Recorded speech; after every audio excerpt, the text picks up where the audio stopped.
y'all. How are you doing? It is so good to be home. It's so good to be in Little Rock. Good evening, everyone. Is everyone feeling good? It is my pleasure to be here, not just because it's my home, but because I am sitting in the presence of greatness. I was telling Mr. Sachar, yes. I was telling Mr. Sachar, this is a full kind of circle moment for me because I read Holes when I was 10 years old, and I'm now 32. And so to be sitting here with one of the authors that inspired me to become an author is just such a treat. Thank you for being here. Thank you. So what I'm going to do is just a quick thanks to our sponsors who are the reason we get to be here for free, and then read a short abridged bio of our guest, and then Louis has agreed to actually do a reading for us, and then we'll jump right into questions. Yes? And I know many of you have questions, and so we're going to save some time at the end for those too, so hold on to them. So before we officially begin, I just wanted to say that the Six Bridges Book Festival depends on sponsors who help us bring dozens of authors to Little Rock and keep our programs free to the public. So Louis Sachar's appearance here tonight is sponsored by the Central Arkansas Library System Foundation, so we are so thankful that we get to have these wonderful free events. And now, just a short introduction.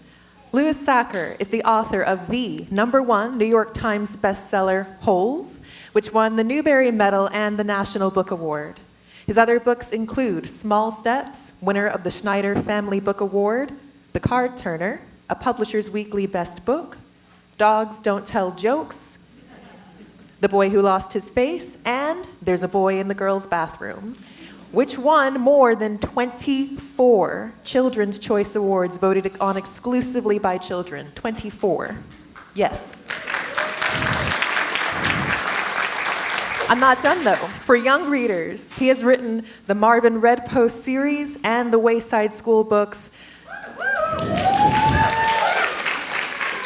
Now, The Magician of Tiger Castle, which I have my copy here, is his first book for adults. So, how many books are we at now? Sounds like a lot. A lot. Almost 2 dozen. More than 2 dozen. I think so. Yes. I'm trying to be like you when I grow up. So thank you again for being here. If you wouldn't mind, could we have a reading? Well, certainly. Thank you. I do have to say, it's, when I was first starting out as a children's author, kids liked my books, but adults, teachers liked them because their kids liked them, but critics and reviewers and they had their own favorites from when they were kids. But now, the people like you are now the people in power. So there's this whole. It's been great the reception I've been getting just from people who grew up reading my books. So. While this may be my first adult book, it's also, in many ways, written for the same people I've always written for. They're just older now. All right, so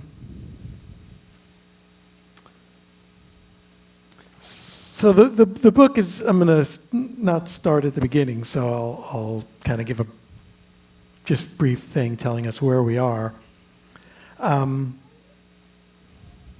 The book is being told by the court magician, Anatole.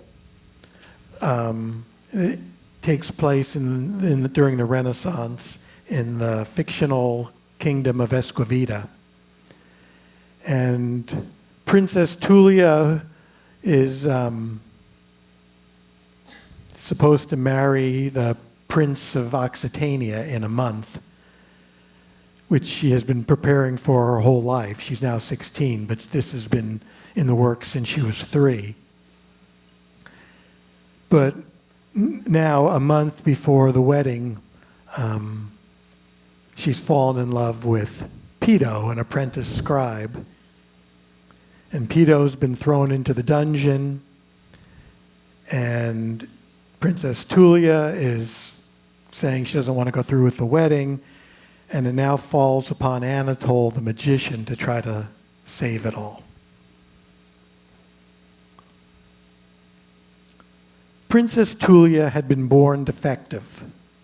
Her biggest defect was being born a princess. King Sandro needed an heir, and that meant a prince. Didieri had tried to blame me for that too, even though the potion I gave Queen Quirina was solely for morning sickness. I never claimed otherwise, but I'd only been at the castle for about 2 years then and was not fully aware of Didieri's propensity to twist the truth. Princess Tullia's other defect was her eyes. Her left eye was brown and her right eye was blue.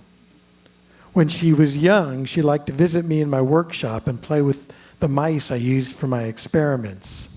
Her brown eye always seemed to be in deep contemplation of something or other, while her blue one sparkled with joy.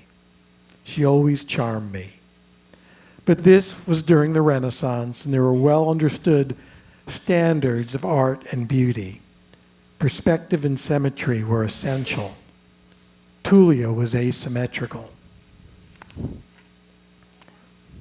Inside my workshop, I brewed a kind of tea from the powdered wings of the African moon moth. From what I'd been told, Tullia had been in the constant state of hysteria since Pito had been locked in the dungeon. I added galangale and turmeric to the tea. When she was young, we had tea parties in my workshop. While I sipped some rare and fine variety, she especially enjoyed anything made with galangale and turmeric. I removed a urine glass from a cabinet. In the 16th century, any physician worth his salt kept a ready supply of urine glasses. It was a symbol of the profession, much like the stethoscope is today. I owned more than a dozen, as I had a propensity to drop things. I could diagnose most diseases simply by the color and odor of the patient's urine. I'd find a cure by mixing various ingredients with the urine and then observing the change. I was able to detect 24 different shades of yellow. It wasn't Princess Tullia's urine I needed, however, but her tears. And then I'm going to skip ahead to one other part. This is much later, as you can tell from the... and there's a... Anatole is now at this market there's going to be this very important chess game between Pito and this ship's captain, and the very fate of Princess Tullia and Pito and Anatole could depend on this outcome of the chess game. And the captain had a little bit too much to drink the night before, so Anatole's going to the market to make his morning after potion for him, and Pito's likely to be seasick, so he's also going to make a seasick potion, anti-seasick potion for Pito, because they want to both be at top form for this chess game. All right. Cuvier had given me a satchel of coins, and my first purchase was a burlap sack to carry everything else I would acquire. It took me a long time to find a petrified robin's egg, but then anchovy paste was directly across from it. I filled half of my sack with dried hot peppers. I only would need one pepper for the morning after potion and one for Pito's seasickness. The rest was for the scurvy that Cuvier had mentioned. Scurvy was also known as the sailor's sickness. After being away for long periods, sailors' gums would rot, their teeth would fall out, their muscles would become weak. Many died from the disease. My thought was that the hot peppers would ward off the evil spirits, just as a fire in the night keeps wild animals at bay. 21st century physicians would snicker at such a notion. They'll tell you that scurvy results from a lack of vitamin C. Then they'll shake their heads at those woefully ignorant 16th century physicians who didn't know enough to give these sailors an orange or a lemon. To listen to them, you'd get the impression that if you peered into a microscope, something we didn't have then, you'd see a bunch of A's, B's, C's, D's, and E's floating around, like soggy cereal in a bowl of milk. Vitamins are not the be-all and end-all. There are an infinite number of fractions between the numbers 1 and 2, and an infinite number of tones between what are now the accepted notes on a scale. Similarly, there is also an infinite variety of qualities and benefits found between the vitamins A, B, C, D, and E. Most of my magic came from the stuff between the vitamins. Oh, and by the way, it is now known that a hot pepper contains more vitamin C than an orange. Also, dried peppers are more easily stored aboard a ship and don't attract rats. But what did I know?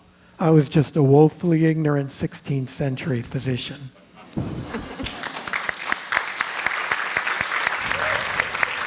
Thank you. So having read this book, I can tell you that that wit and those nuggets of history and the way it just flows and kind of pulls you in like you're being told a story by a grand master, that carries through the whole book from page 1 to the very end. I'm so grateful to you for writing it. Well, thanks. And giving us another book after giving us so many. You answered my first question, and so, you know, I'm a writer too, and I admit I'm selfishly, like, I have these questions for myself. This book it's written for adults, but it doesn't fit just one label. I think it has this kind of universality that's a trademark in your writing. You've said before, you don't like labels, you don't like being pigeonholed. And I know that this book took you 4 years to write, which is extraordinary to me because I feel like I'm trying to get one out a year. I wondered, do you remember at the beginning of those 4 years, the moment like you sat down to write it for the first time, and where that first twinkle of inspiration came from? Look, it came from a couple of places. One was I remembered a book festival I went to in Italy once, like probably at least 15 or 20 years ago. I don't know. Can't remember. And I remember it was a great. I mean, it was a great festival. And I remember it was in this old medieval village, and the cobblestones were very uneven, and especially the women who came with high heels to the festival would have trouble navigating across the cobblestones. And so I just kind of began, as I've said before, or at least, I guess not here, I never start with a grand idea or or the whole thing. My idea was that it was going to be kind of a Princess Brides type story, and being told by this mysterious character, Anatole, who somehow in the present, but also was part of the past. But I said it with him just sitting at a cafe in this village with the uneven cobblestones, and just had him start by, he's sipping a cappuccino and watches as a woman in high heels falls over the stones. And my idea was it would just kind of ground the story in some kind of reality before he then sets off to tell this rich and colorful tale, although what that tale would be I hadn't anyway figured out yet. Later on, when I was on my 4th or 5th draft of the book, Anatole had already revealed to himself to be something of a klutz. And so I changed at the beginning. It's now he's the one who trips over the cobblestones. It's not. So that was one nugget. The other was, this was right around the beginning of COVID that I started. And one of the things I did for to entertain myself, and it was I listened to lectures by the great courses, and there was one I listened to on medieval history and another one on Renaissance history. And one of the things that caught me in the Renaissance, there was a lecture. Each lecture series had one had 36 lectures and the other had 48. So there was a lot. And one of the lectures was on science and medicine, which is where I got the thing about the urine glasses. But it's also one of the things that the lecturer said was back in the 16th century, science and magic were indistinguishable. Same with and religion too. It was all just, magic or spirits or whatever, and no one really knew how anything worked. And I liked that. So Anatole is part scientist, part magician. Thank you. And I'm jumping down to I want to talk about the great courses because you mentioned them in your acknowledgments and that they were useful to you. And I wondered, were there any other sources that were helpful, because this book feels so well researched without feeling info dumpy, but you can tell it's coming from a grounded place. So what was that research process like? The research was mostly listening to those courses, taking notes, and then as the story developed and took different paths as I wrote it, I'd have to go back and listen to certain particular parts again. Mm-hmm. And then if there was a specific thing I needed to know, was there formaldehyde in the 16th century? Or, what were jars like? I would just Google it. No place is more interesting than an author's Google history. Yeah. I'm sure I'm on some lists because of my searches. It's so interesting that you said, you go in with this kind of small idea and you don't, we talked about this a little in the green room. I was reading this and I was like, oh, I see the foreshadowing here. He plotted all of this. He knew from the beginning. And then you've said you don't know at the beginning. And that's something that happens as you draft and as you revise. Right. I mean, over those 4 years, I did maybe 8 or 9 drafts. And so by the time I did the later drafts, I knew the beginning, the middle, and the end, and I was able to foreshadow and do things like that. But it wasn't there at the beginning. And it's not daunting for you to start with that blank page and not know where you're going yet. It's a little daunting, but it's also I find the best ideas come if I let it just kind of grow organically. Mm-hmm. I am the total opposite. I will freeze and not know what to do, and so I have so much respect for authors who we in the kind of publishing world, we call them gardeners because they're planting these seeds and seeing what grows and building this beautiful garden and really trusting your instinct. Mm-hmm. But when you read it, everything feels so meticulously plotted and deliberate, and you can really see how over the years you were really careful about where you put things and how it plays out later, and exactly watching a masterwork. So you mentioned before, this book is set in the Renaissance, and we have these fictional kingdoms, Esquavita, or Esquavita and Oxatania, and they feel incredibly grounded. They have histories and politics, and it felt real despite being made up. I wondered, with world building particularly, is that part of that process where you start small, or do you world build separately and then put it into the story, or? No, I mean, everything comes at different times. I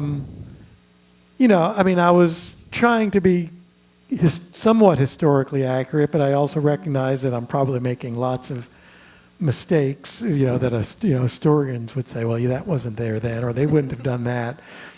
So, I can always say, well, you may be right about the rest of Europe, but that's how they did it in Esquavita. This is a fantasy novel. That's what I use too when I'm like, it's not quite historically accurate. This is fiction. I want to talk a little bit about Anatole. He's, of course, our narrator. And it's interesting because this book in some ways reads like a memoir. We're in his brain, we're experiencing things, he's giving us these anecdotes, breaking the fourth wall. Did you know from the beginning, and I think I was reading that this was originally maybe going to be young adult, and then you were like, this is a 40-year-old man, it can't be young adult. Do you remember at what point you were like, oh wait, he's the main character? Yeah, I was on the third draft of the book. And yeah, initially it was going to be a story about Princess Tullia and Pedo, and just kind of told by this quirky narrator. And by the third draft, it was obvious to me that Anatole had completely taken over the story, and he was the most interesting character. And yeah, I said, well, it can't be a children's book anymore. And I was kind of glad, kind of liberated by that. But it still very much kind of reads very much like my other books. But for those readers who've grown up and now are your age, and the humor really comes through. I found myself chuckling and smiling as I was reading, which is always like, you can read plenty of things and think it's funny in your head, but not actually react. But I was actually laughing at all his blunders. I felt sort of bad for Anatole. That answers, I guess, my question. I was going to ask if you had a favorite character. It's not always the main character, but maybe in this case. In this case, it probably was. But working with basically those three characters for that long a time. First of all, I loved every morning. Especially after the first draft's always a chore for me. Slogging through it, just getting something down. But I loved returning to it every draft. Every morning, I'd write for a couple hours.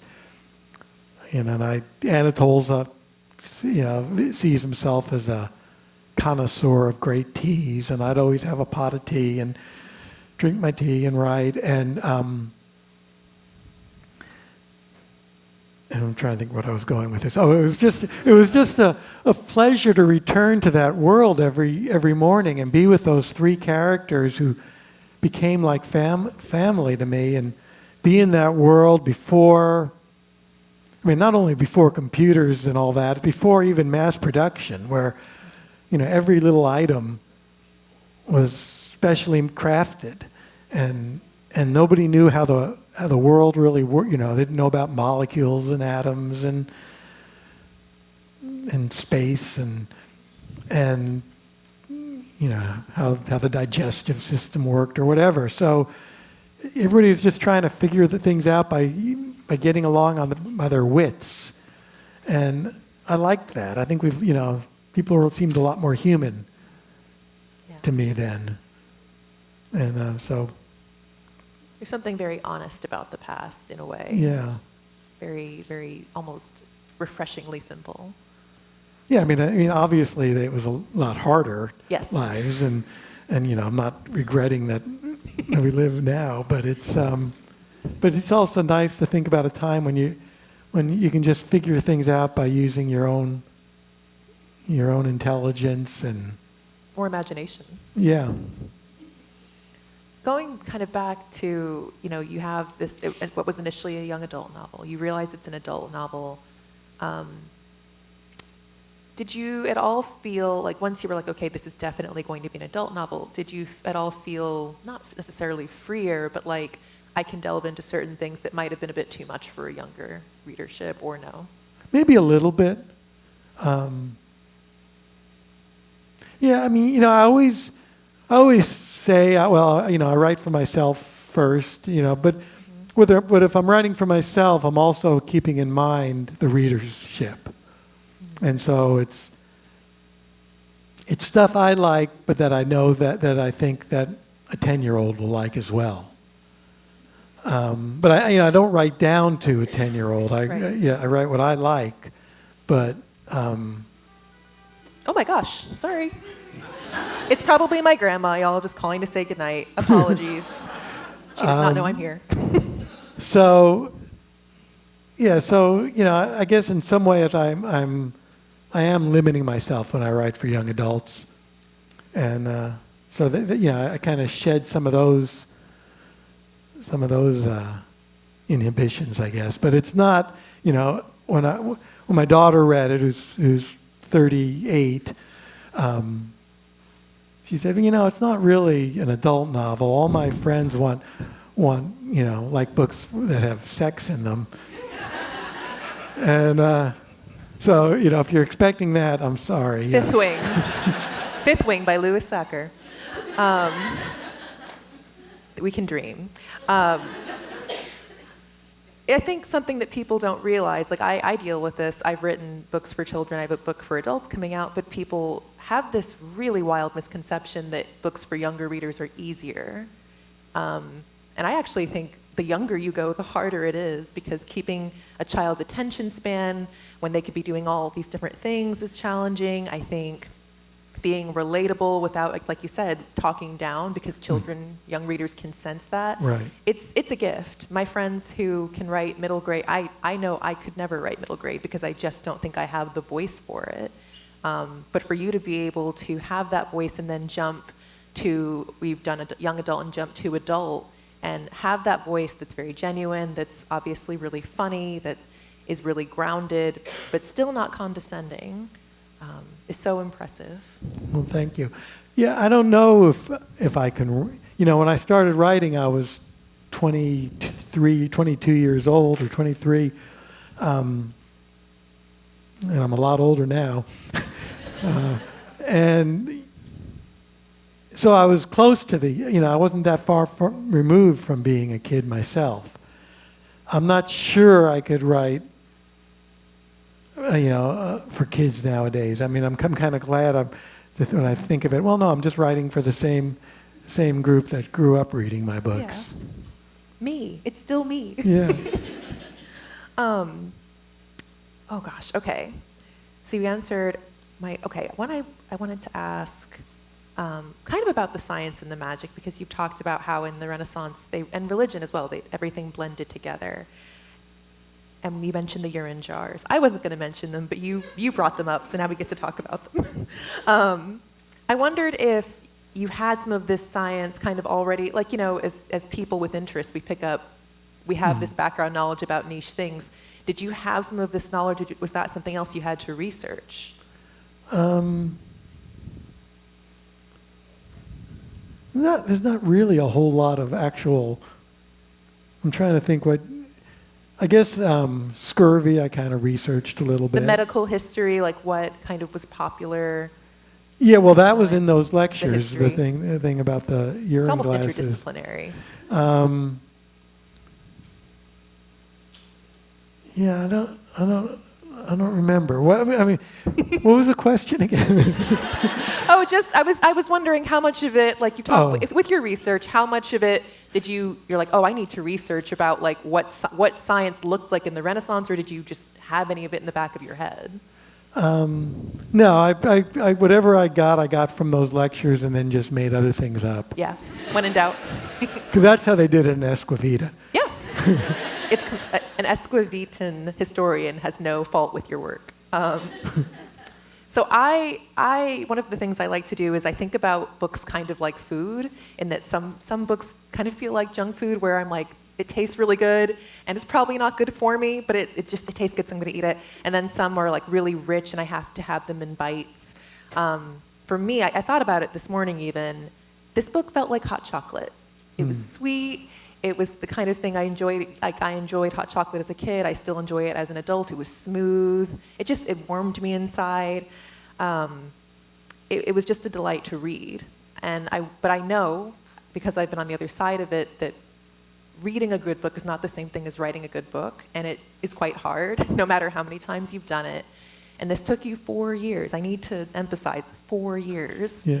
Well, the first couple of years, first year and a half or 2 years was when I thought it was going to be a young adult book. So turning it into an adult book, added extra time. Extra year. It's a long time to commit to a project, and so I wonder, at any point, even maybe at that point when you decided to switch, was there ever a point where you were like, maybe this isn't the book? Maybe. No, like I said, I enjoyed the process, and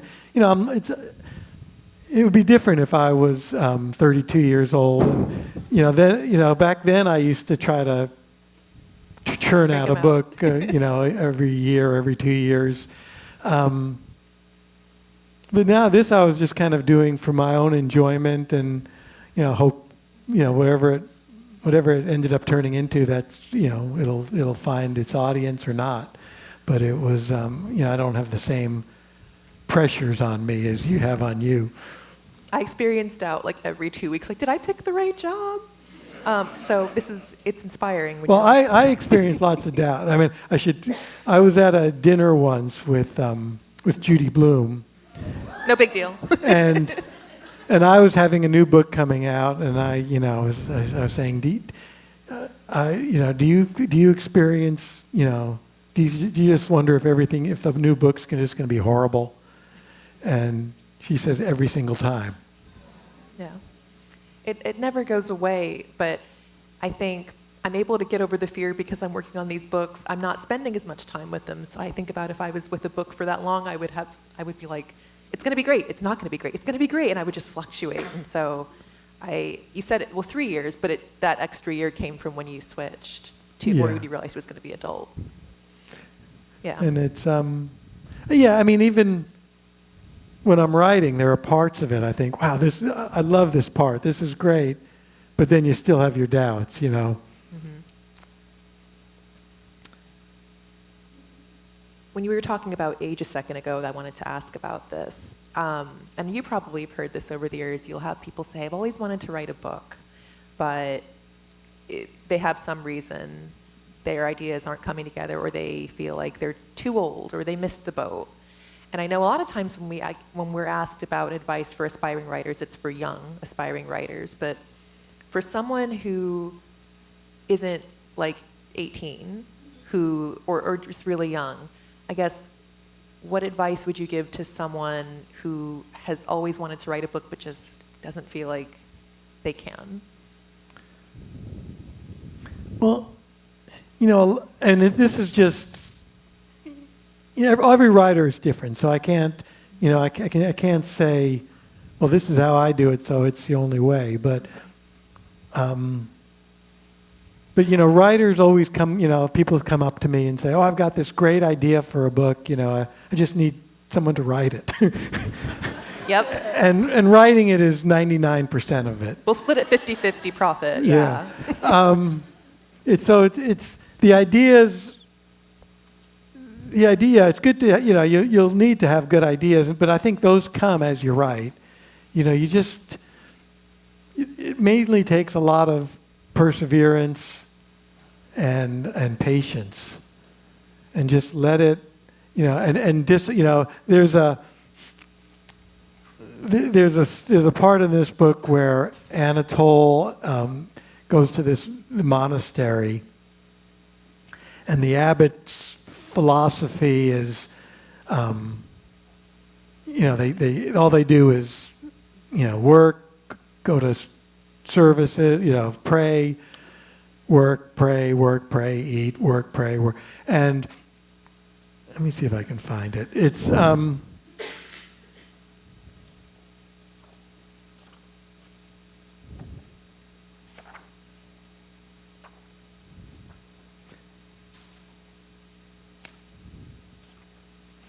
yeah. This is Father Bartholomew believed in the transcendental power of mundane routine. It was the soil from which enlightenment flourished. And then he goes on to say what I just said. But that's my philosophy for writing. That's where that came from. Is I just need people ask, where do you get your ideas, or where do you like to go to write? Do you go? And basically, it's just returning to the same boring room every day for a couple hours, and from that, the ideas come. And so that's your process. It's sitting down. I think I've read that you start with just a small time, like 45 minutes. Yeah. And then build from there. Yeah, because since I don't know where I'm going, I just try to come up with something that, kind of keeps me focused for the day. something that I find interesting, like him sitting at the cafe and watching the woman fall over the rocks, and just let it see what I write next, and and then it takes a lot of wrong turns, and but just add a little bit more each day, and figure, and after a while I get a sense of where this story is going and what's happening. Are you paying attention to things that make you laugh? Is it something? Yeah, I mean, just being funny is part of it, and just something that's I find interesting or find just worth writing, worth putting down. And the funny thing about making people laugh is, by the time I've done 8 or 9 drafts, and just by the 9th draft, I'm just trying to so caught up in the weeds of just what's the best way to say this sentence or that sentence, that when I then go and read a part out loud, I'm sometimes shocked that something's funny, that people laugh at it, because I forget that it was put there as a joke. Yeah.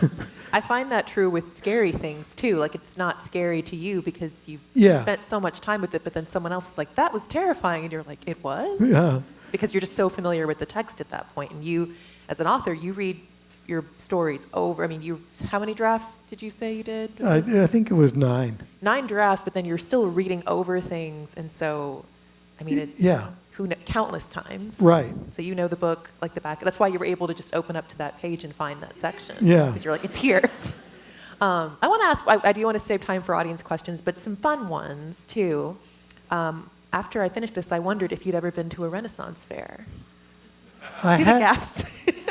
Everyone was like, I had when I was in high school.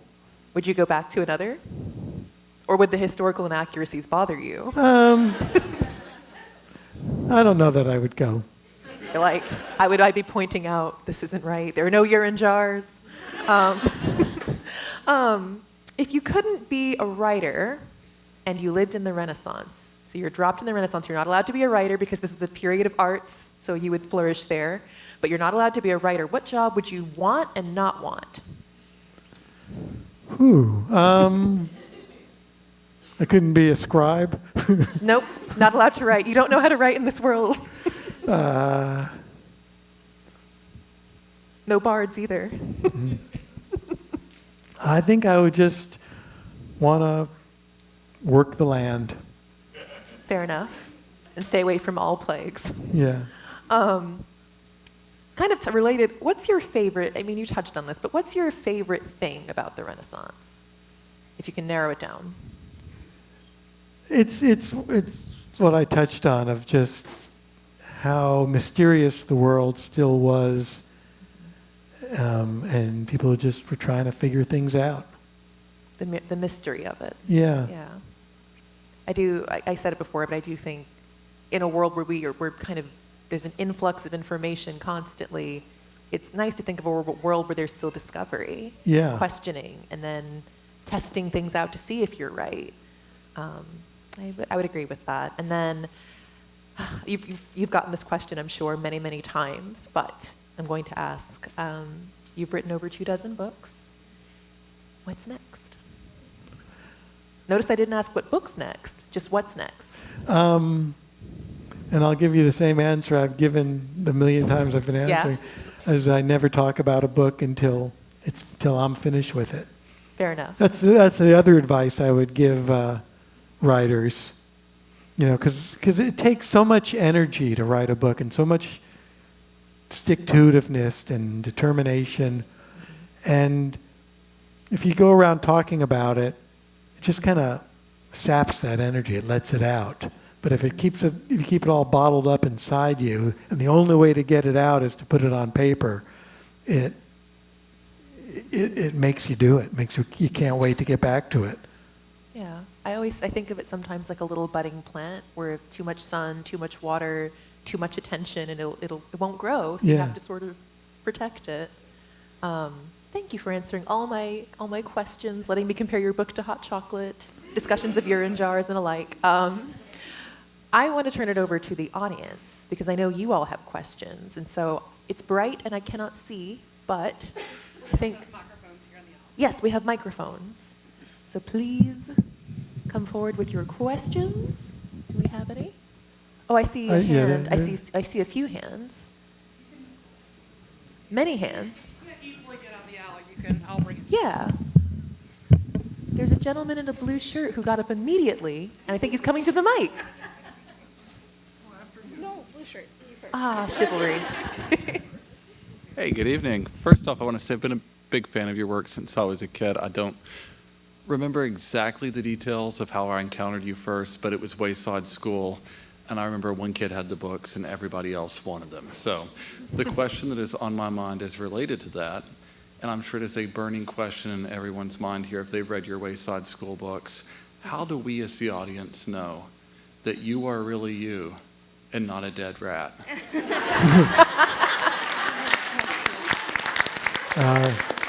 Well, I'm Lewis, the yard teacher, so I'll accept that answer. yeah. Love your work. Thank you. It's wonderful to see you. Just to add a little more to that answer, I actually was, when I was going to college, I helped out at an elementary school, and I got a job as the noontime supervisor, and the kids called me Lewis, the yard teacher.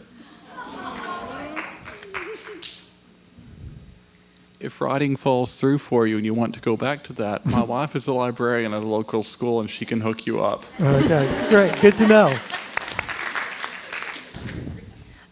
Hi, I also just want to say how much I love your work, and I was introduced to you through Wayside, and then from 2021 to 2025, I taught 4th grade, and I had never actually read Holes before until I started teaching 4th grade, and it like blew me away, and then I was the adult woman at my book club talking about how much I loved Holes, and there was really nothing I think that ever captured my students' attention the way that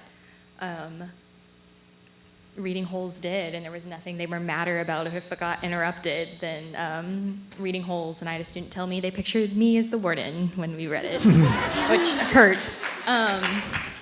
But we read Wayside too, and I think did a little research as to how they always wanted to know how you came up with your ideas, and so we found that you were a yard teacher. And as an educator, I'm just interested in how you think that working with kids and being an educator in some capacity, like how that affected your writing process, writing for children especially, but even now, I'm just interested in how those things are related, if they're related to you. I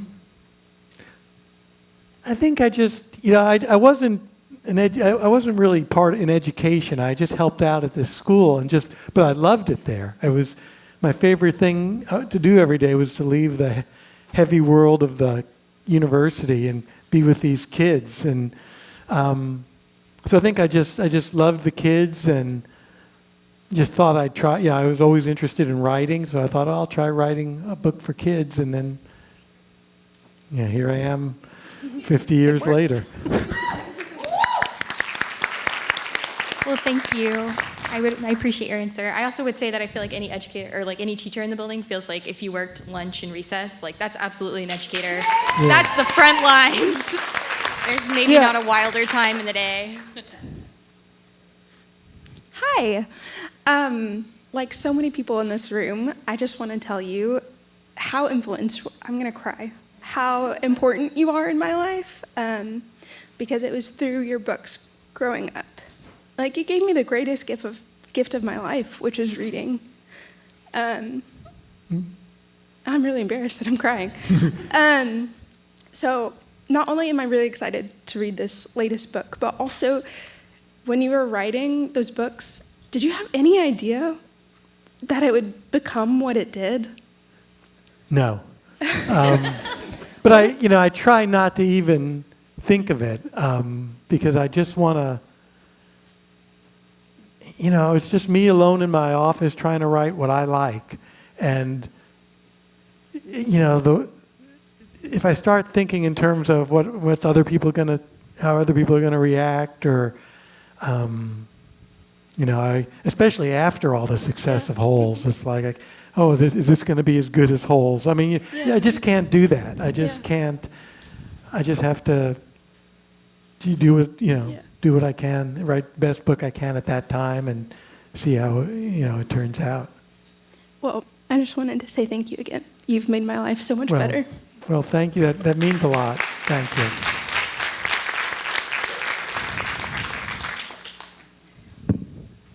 Sorry, I'm a little short.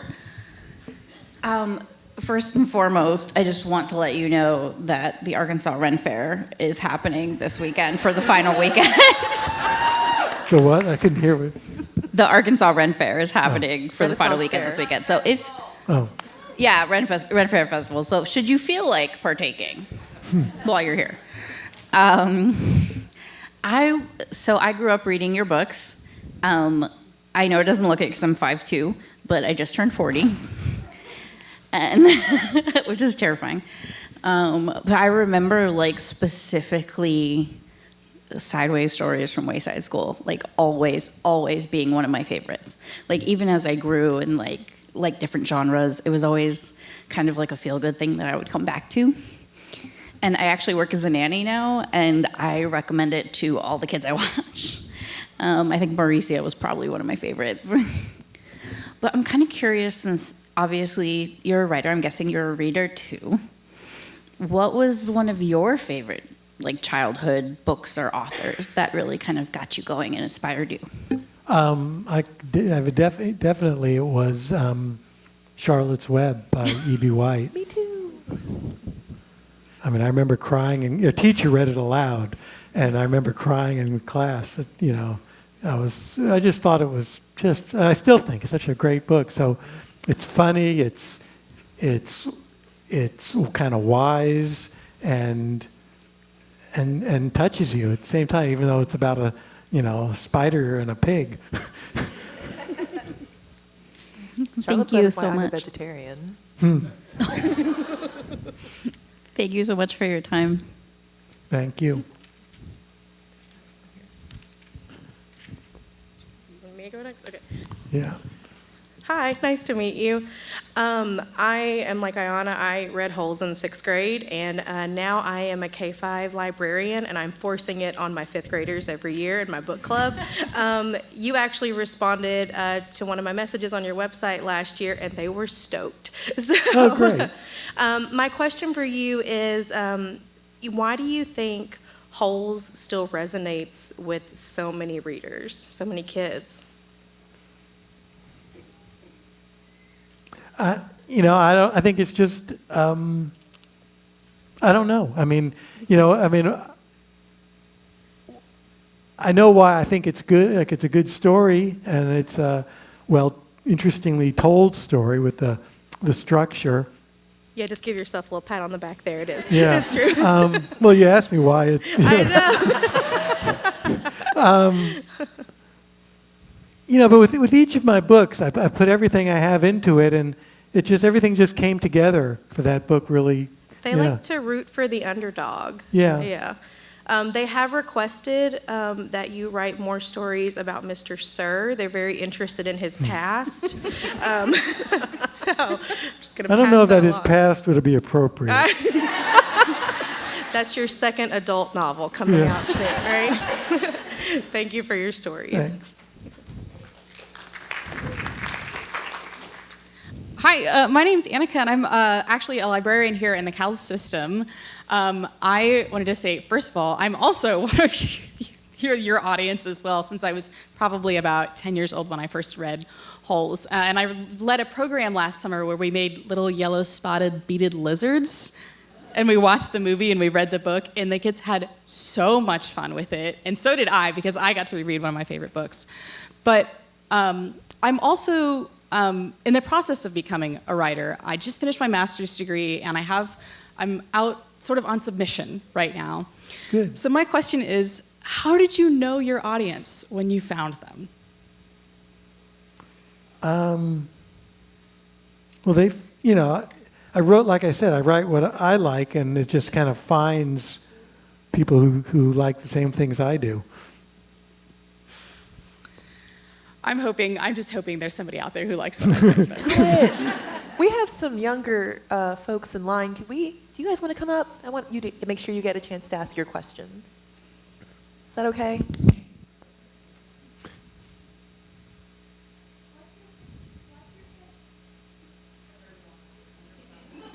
What's your favorite Wayside character? Ooh, I don't know that I have one actually. Is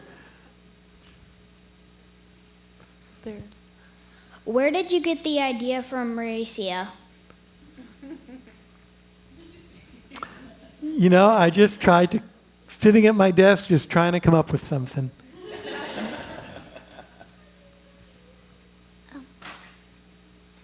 What inspired you to write the Wayside book? Well, it was the experience I had when I was in college and helping out at a nearby elementary school. I just loved the kids there, and that inspired the book. Thank you for letting me do that. I just Right. wanted to make sure we She got had one. a- Oh, we have one more. Oh, sorry. Go ahead. What's your favorite character in Holes? Kissing Kate Barlow. Okay, sorry to mess up the line. I just wanted to make sure the youngest got to ask their questions. You go We ahead have now. more. Go ahead. Okay, Holes is a family favorite. My son, who was in his 40s, introduced me to Holes. He then introduced it to his sister, who's in her 30s. I'm almost 70, and it's still one of my favorite books. I'm one of those that will read a book like 15 times, and I'm not going to tell you how many times I've read Holes. And my question is, did you expect Holes to be that, what's the word I was thinking of, to be of interest to that wide a range of people? Because like I'm 69 years old, and that's still one of my favorite books. Yeah, I didn't expect that. I mean, my Wayside School books were always my most popular.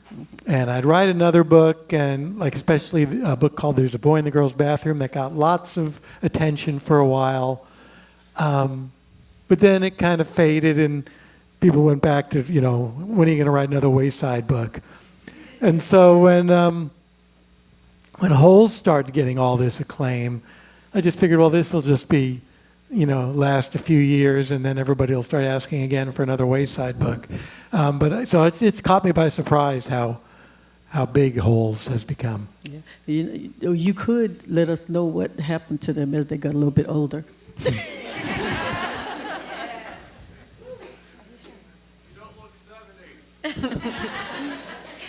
So I'm the wife he was talking about. That's a librarian at a local school. So I'm sure you're aware that study after study shows that kids and families are reading less and less at home. But we've been doing a lot of talking at schools, trying to get kids interested in stuff. And over the last 3 weeks, I've talked your book and read Miss Gorf to all of the kids, and they love her. They're always scandalized at the end that Lewis ate her apple. What I was curious about, though, is what are your thoughts on the graphic novel movement and all of these books being transitioned into graphic novels, and would you be interested in having Wayside Stories turned into a graphic novel? No, I've been resistant to it. I think what I love about reading is just the connection between the author and the reader. Mm-hmm. And it's not about the action on the page. It's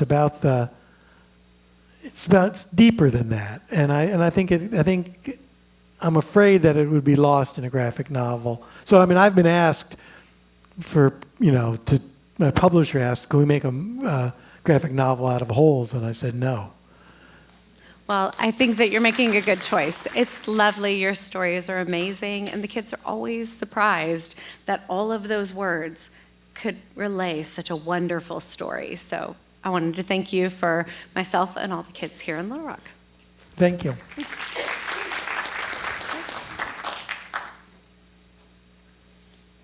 How are you on time? Couple more, okay. There you go. Hi, my question is, out of all the books right now, what's your favorite book? It's hard for me to, I'm closest to The Magician of Tiger Castle. I lived with that for 4 years. The characters feel like family to me, and my wife and I took a trip to Italy, and I saw this hand-carved crudely hand-carved mortar and pestle out of olive wood, and I bought it for Anatole as a present. So it's very there. That still really resonates with me. So I guess the Magician of Tiger Castle. Okay, thank you. Thanks. Last one? Okay. Is there anyone from Wayside School that's like a real person besides you? Most of them are. Okay.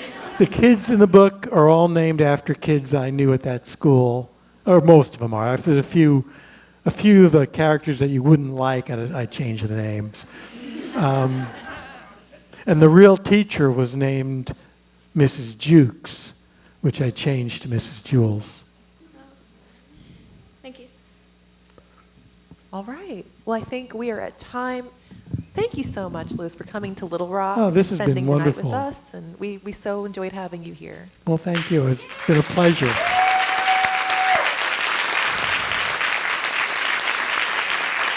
Now, I have it.